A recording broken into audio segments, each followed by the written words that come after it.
Hello दोस्तों, कैसे हो आप सब। मैं आशा करता हूँ कि आप खुश हो। दोस्तों, मैं आपका अपना मित्र संजय शर्मा आपके लिए लेके आया हूँ आज हमारी RBSC 10th बोर्ड क्लास के इम्पोर्टेंट क्वेश्चन का पार्ट नंबर 2। और आशा करता हूँ कि आपने पार्ट नंबर 1 है वो कंप्लीट पूरा देखा है और आज भी कंप्लीट वीडियो देखोगे दोस्तों, क्योंकि पढ़ने का मज़ा तभी आता है जब हम रेगुलरिटी बनाए रखें और तभी अच्छे अंक हमें प्राप्त होते हैं। दोस्तों, अगर आप इस चैनल पर नए हो तो प्रत्येक वीडियो को ज़रूर देखें, शेयर करें, अच्छा लगे तो लाइक करें और अगर चैनल पर नए हो तो तुरंत चैनल को सब्सक्राइब करें ताकि आने वाली वीडियो नोटिफिकेशन तुरंत आप तक पहुंच सकें। दोस्तों, अब हम बिना टाइम वेस्ट किए आगे बढ़ते हैं और हमारा क्वेश्चन नंबर 1 है आज का, रक्तचाप किसे कहते हैं। दोस्तों, रक्तचाप का मतलब दोस्तों जिसको शॉर्टकट में BP कहते हैं और इंग्लिश में ब्लड प्रेशर कहते हैं। दूसरों, रक्तचाप का दूसरा नाम रुधिरदाब भी होता है। तो हम कह सकते हैं रुधिरदाब की परिभाषा इसके वर्ड शब्द से पता चलता है कि हमारे शरीर में जो रुधिर वाहिनियों में जो रुधिर बहता है उस रुधिर के द्वारा उन वाहिनियों की भित्ति पर लगाया गया दाब ही रुधिरदाब कहलाता है। हाँ दोस्तों, हम कह सकते हैं कि रुधिर वाहिनियों में बहते रुधिर द्वारा रुधिर वाहिनियों की दीवारों पर लगाया गया दाब ही रुधिरदाब कहलाता है। नेक्स्ट क्वेश्चन है दोस्तों, महाशिरा का क्या कार्य है। दोस्तों, आपने छोटी कक्षा में पढ़ा होगा कि शिरा है वो शरीर में अशुद्ध रक्त ले जाने का कार्य करती है, जबकि धमनी शुद्ध रक्त ले जाने का कार्य करती है। तो दोस्तों, महाशिरा का क्या कार्य याद रखना है कि शरीर के समस्त अशुद्ध रक्त को महाशिरा दाएं आलिंद में पहुंचाने का कार्य करती है। हाँ दोस्तों, कि महाशिरा होती है वो शरीर के अशुद्ध रक्त को दाएं आलिंद में पहुंचाने का कार्य करती है। नेक्स्ट क्वेश्चन है दोस्तों, प्रतिजन का आणविक भार कितना होता है। दोस्तों, प्रतिजन और प्रतिरक्षी यह मैंने पिछले आपको वीडियो में भी इसके बारे में चर्चा की थी, तो ध्यान रखना है प्रतिजन का आणविक भार 6000 डाल्टन या इससे ज़्यादा होता है। नेक्स्ट क्वेश्चन है दोस्तों, मास्ट कोशिका पर पाई जाने वाली प्रतिरक्षी का नाम लिखिए। दोस्तों, प्रतिरक्षी 5 होती है, ये मैंने पिछले पार्ट फर्स्ट में पूरा इसका वर्णन किया था। यहाँ बस मैं इतना बता रहा हूँ कि मास्ट कोशिका पर पाई जाने वाली प्रतिरक्षी कौन सी है, तो ध्यान रखना है IgE। दोस्तों, अगर IgE का कार्य पूछ ले तो ध्यान रखना है कि यह एलर्जी क्रियाओं में हिस्सा लेने का कार्य करती है। हाँ दोस्तों, ये एलर्जी क्रियाओं में हिस्सा लेने का कार्य करती है।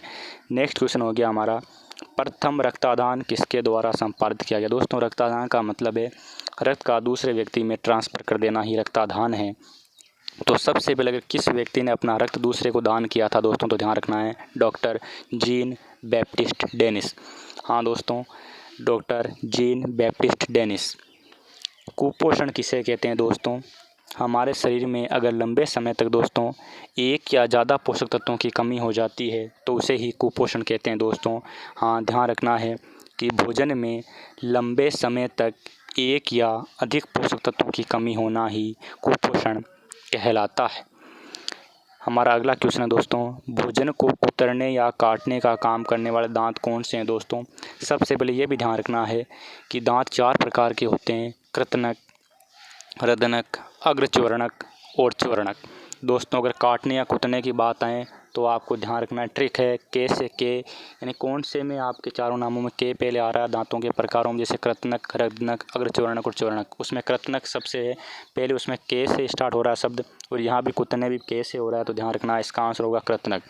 तो भोजन को कुतरने व काटने का काम कृतनक करते हैं, जबकि चीरने फाड़ने का काम रदनक करते हैं। नेक्स्ट क्वेश्चन है दोस्तों, कौन सा प्रतिरक्षी आंवल को पार करके भ्रूण में पहुंच सकता है। दोस्तों, आंवल होता क्या है, माँ के गर्भाशय में जो भ्रूण होता है, जो शिशु होता है, वो एक थैलोनुमा भाग में अपना पोषण प्राप्त करता है। उस थैलोनुमा भाग को ही आंवल कहते हैं। दोस्तों, IgG एकमात्र ऐसा प्रतिरक्षी है जो उस आंवल को पार करके भ्रूण तक पहुँच सकता है। तो दोस्तों, अगर क्वेश्चन आ जाए कौन सा प्रतिरक्षी आंवल को पार करके भ्रूण तक पहुँच सकता है दोस्तों, तो ध्यान रखना है IgG। नेक्स्ट क्वेश्चन है दोस्तों, प्रतिरक्षा विज्ञान किसे कहते हैं। यहाँ दोस्तों मैं आपको 3 क्वेश्चनों के आंसर एक साथ बताऊंगा, जिसमें पहला है प्रतिरक्षा किसे कहते हैं। दोस्तों, ध्यान रखना है शरीर द्वारा रोगों से लड़ने की क्षमता ही प्रतिरक्षा कहलाती है। हाँ दोस्तों, शरीर द्वारा रोगों से लड़ने की क्षमता ही प्रतिरक्षा कहलाती है। जबकि प्रतिरक्षा तंत्र किसे कहते हैं दोस्तों, तो इसका ध्यान रखना है ऐसा तंत्र जो हमारे शरीर को रोगों से लड़ने में मदद करता है प्रतिरक्षा तंत्र कहलाता है। हाँ दोस्तों, ऐसा तंत्र जो हमारे शरीर को रोगों से लड़ने में मदद करता है प्रतिरक्षा तंत्र कहते हैं दोस्तों। और अंतिम हमारा क्वेश्चन है जो यहाँ मेरे सामने आपके स्क्रीन पर नज़र आ रहा है, प्रतिरक्षा विज्ञान किसे कहते हैं। तो ध्यान रखना दोस्तों कि प्रतिरक्षा तंत्र का अध्ययन विज्ञान की जिस शाखा में करते हैं उसे ही प्रतिरक्षा विज्ञान कहते हैं। नेक्स्ट क्वेश्चन है दोस्तों, कई बार रक्तदान। हाँ दोस्तों, जब हम अपना रक्त किसी दूसरे को चढ़ाते हैं तो उस समय रुधिर का मतलब दोस्तों रक्त गाढ़ा पड़ जाता है। तो इसका क्या कारण होता है, ध्यान रखना दोस्तों, इसका कारण है RH बेजोड़ता। हाँ दोस्तों, इसका कारण है RH बेजोड़ता। RH बेजोड़ता का मतलब दोस्तों कि RH+ का खून माइनस को चढ़ जाए तो भी ये मिस्टेक हो सकती है। तो हम कह सकते हैं RH बेजोड़ता इसका उत्तर होगा। नेक्स्ट क्वेश्चन है दोस्तों, वायरस के कारण होने वाले कोई 2 रोग। दोस्तों वायरस से, जीवाणु से, विषाणु से सबसे मैंने कि कौन कौन से रोग होते हैं इसके लिए ट्रिक बनाई है मैंने। तो दोस्तों ध्यान रखना है कि वायरस से अगर रोग की बात की, वायरस से होने रोगों के बारे में पूछा जाए तो ध्यान रखना है, इसका एक ट्रिक है कि रेखा हमें हिट करके पीछे छोड़ गई। यहाँ दोस्तों इसमें पूरे ट्रिक में बहुत सारे रोगों के नाम आ जाते हैं जो सारे वायरस से होते हैं, लेकिन यहाँ दोस्तों केवल 2 रोगों के नाम पूछे जा रहे हैं। तो ध्यान रखना है, रेखा याद रखना है। रेखा का मतलब दोस्तों रे यानी रेबीज, खे यानी खसरा। तो वायरस से होने वाले 2 रोग हो गए दोस्तों, रेबीज और खसरा। नेक्स्ट क्वेश्चन है हमारा, तंत्रिका तंत्र कौन से 2 भागों में बटा होता है। दोस्तों मानव का तंत्रिका तंत्र 2 भागों जिसमें पहला है केंद्रीय तंत्रिका तंत्र और दूसरा होता है परिधीय तंत्रिका तंत्र में बटा होता है। हाँ दोस्तों, मनुष्य का तंत्रिका तंत्र 2 भागों केंद्रीय तंत्रिका तंत्र व परिधीय तंत्रिका तंत्र में बटा होता है। नेक्स्ट क्वेश्चन है दोस्तों, विश्व के लगभग कितने प्रतिशत व्यक्तियों का रक्त RH धनात्मक होता है। दोस्तों एक होता है RH धनात्मक, एक होता है RH ऋणात्मक। धनात्मक होते हैं 85% लोगों में, जबकि ऋणात्मक होता है 15% लोगों में। दोस्तों यहाँ इस बात का भी ध्यान रखना है कि इस RH कारक की खोज डॉक्टर कार्ल लैंडस्टीनर ने की थी, वैज्ञानिक कार्ल लैंडस्टीनर ने की थी। और किस में की थी दोस्तों, मकाका रिसस प्रजाति के बंदर में की थी, जो क्वेश्चन पहले हमारे पार्ट फर्स्ट में आ चुका है। नेक्स्ट क्वेश्चन है दोस्तों, समजात आधान क्या होता है। आधान का मतलब है दोस्तों कि अपना रक्त किसी दूसरे को देना ही आधान है, यानी एक व्यक्ति रक्त दूसरे को देना ही आधान है। आधान 2 प्रकार का होता है दोस्तों, समजात आधान और समजीवी आधान। समजात का मतलब दोस्तों जब किसी अन्य व्यक्ति का रक्त किसी दूसरे व्यक्ति को चढ़ा दिया जाता है तो वो समजात आधान है। जबकि किसी खुद स्वयं का रक्त अगर किसी एक व्यक्ति का रक्त स्वयं उसी व्यक्ति को चढ़ा दिया जाए तो उसे समजीवी आधान कहते हैं। यहाँ दोस्तों बात हो रही है समजात आधान क्या है, तो जब किसी अन्य व्यक्ति के इकट्ठे किए रक्त का आधान दूसरे व्यक्ति में कर दिया जाता है उसे समजात आधान कहते हैं। नेक्स्ट क्वेश्चन है दोस्तों, बिंबाणु का प्रमुख कार्य। दोस्तों ध्यान रखना है, कणिकाएं 3 प्रकार की होती है, RBC, WBC और प्लेटलेट्स यानी बिंबाणु। दोस्तों बिंबाणु का प्रमुख कार्य पूछे तो ध्यान रखना है, बिंबाणु का प्रमुख कार्य रक्त का थक्का बनाना होता है, यानी कहीं पर भी चोट लग जाए शरीर में तो रक्त का थक्का बनाने का कार्य बिंबाणु करते हैं।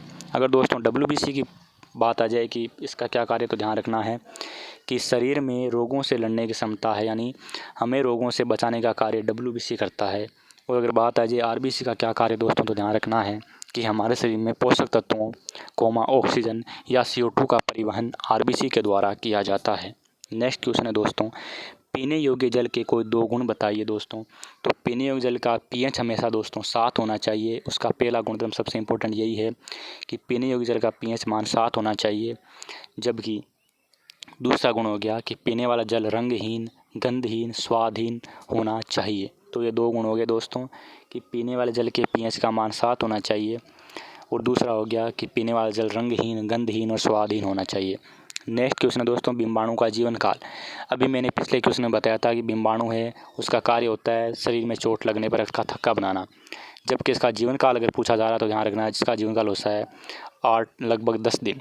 दोस्तों इतना ही जीवन काल होता है WBC का, लगभग 8 से 10 दिन, लेकिन RBC का जीवन काल होता है दोस्तों 120 दिन। तो ध्यान रखना है, RBC का जीवन काल होता है 120 दिन, WBC का लगभग 8 से 10 दिन और बिंबाणु का भी लगभग 10 दिन। नेक्स्ट क्वेश्चन है दोस्तों, एंटीबॉडी किसे कहते हैं।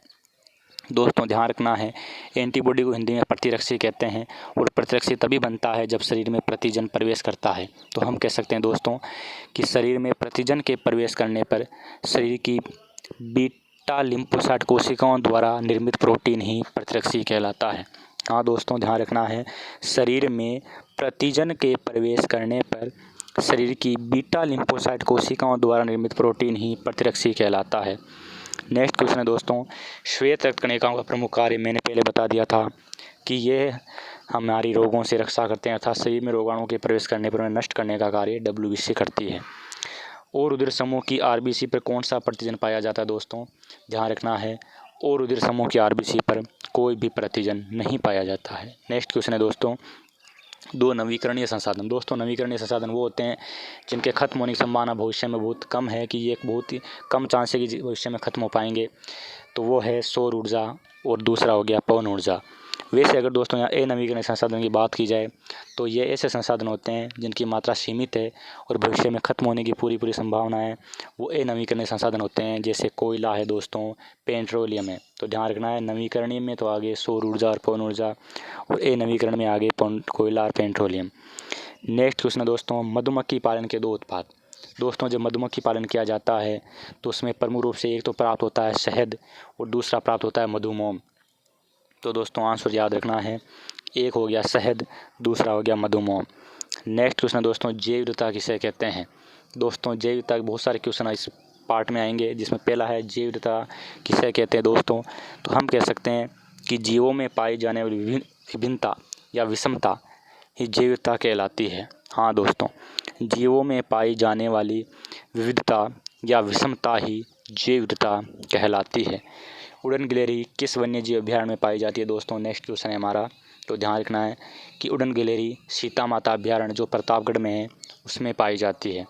तो उड़न गिलहरी किस वन्य जीव अभयारण्य में पाई जाती है दोस्तों, ध्यान रखना है, सीता माता कोष्ठक में प्रतापगढ़ अभयारण्य में पाई जाती है। अब दोस्तों बात हो रही है गेहूँ की दो उन्नत किस्मों के नाम। दोस्तों गेहूँ की दो उन्नत किस्में कौन सी है, बड़ा इंपॉर्टेंट क्वेश्चन है, आपको याद रखना है। पहली होती है सोनालिका और दूसरी इंपॉर्टेंट है कल्याण सोना। हाँ दोस्तों, गेहूँ की दो उन्नत किस्मों के नाम पूछे तो बताना है, एक होती है सोनालिका, दूसरी होती है कल्याण सोना।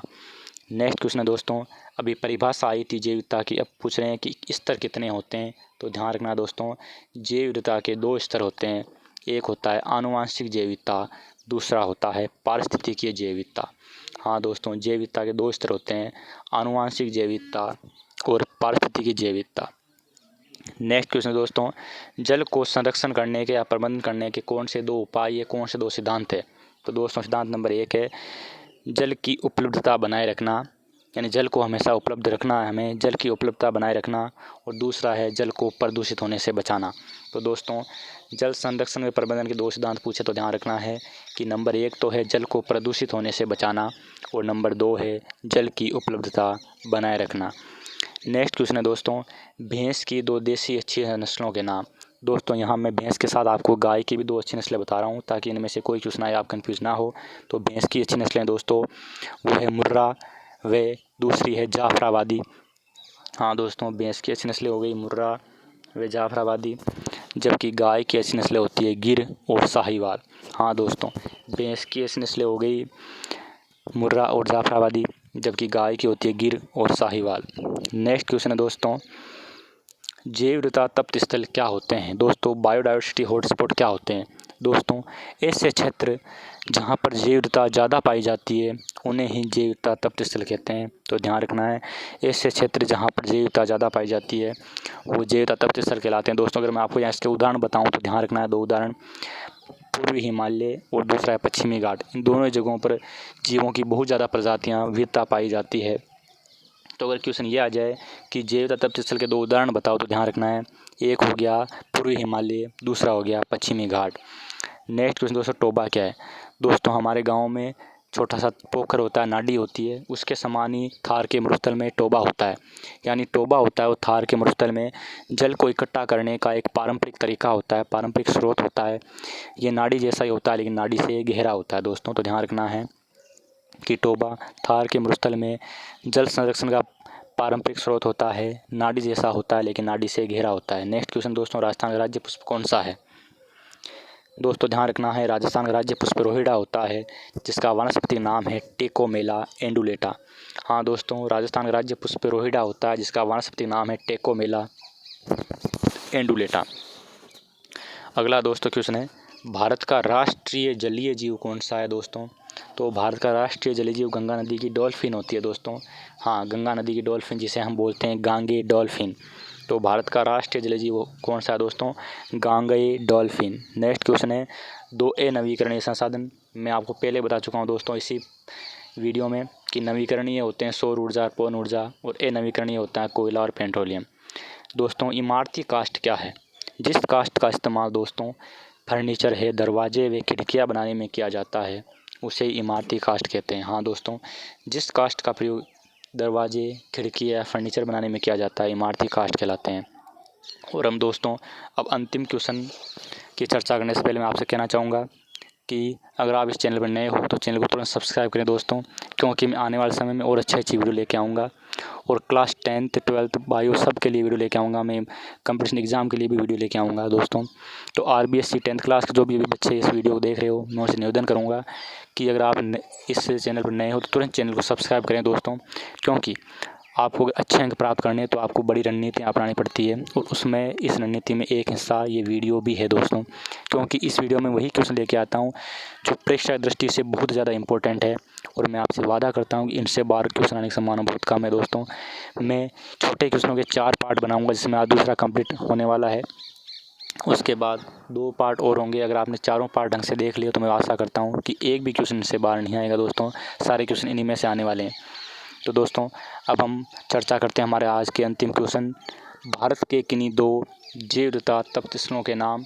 अभी कुछ समय पूर्व मैंने बताया था दोस्तों कि जैव तथा तप्तस्थलों के 2 उदाहरण कौन से थे। एक है पूर्वी हिमालय, दूसरा है पश्चिमी घाट। दोस्तों इस तरीके से आज हमारे ये 35 क्वेश्चन कंप्लीट हुए हैं, जिसमें अंतिम का आंसर है पूर्वी हिमालय और पश्चिमी घाट। दोस्तों मैं आशा करता हूँ कि अगर आपको वीडियो बहुत अच्छा लगा है, दोस्तों का वीडियो अच्छा लगा है तो तुरंत वीडियो को लाइक करें, वीडियो को शेयर करें, और चैनल पर नए हो तो तुरंत चैनल को सब्सक्राइब करें, ताकि आने वाली वीडियो नोटिफिकेशन सबसे पहले आप तक पहुंच सके। हाँ दोस्तों, बिना टाइम वेस्ट किए तुरंत चैनल को सब्सक्राइब करना आपको, ताकि समय बर्बाद होने से बचें और आप तुरंत है प्रत्येक वीडियो है उस वीडियो का आप समझ सको और तुरंत है नोटिफिकेशन पहले आप तक पहुँच सके। तो दोस्तों सदा मुस्कुराते रहिए, खुश रहिए, और लगातार अपनी स्टडी को है वो अच्छे मुकाम पर पहुंचाते रहिए।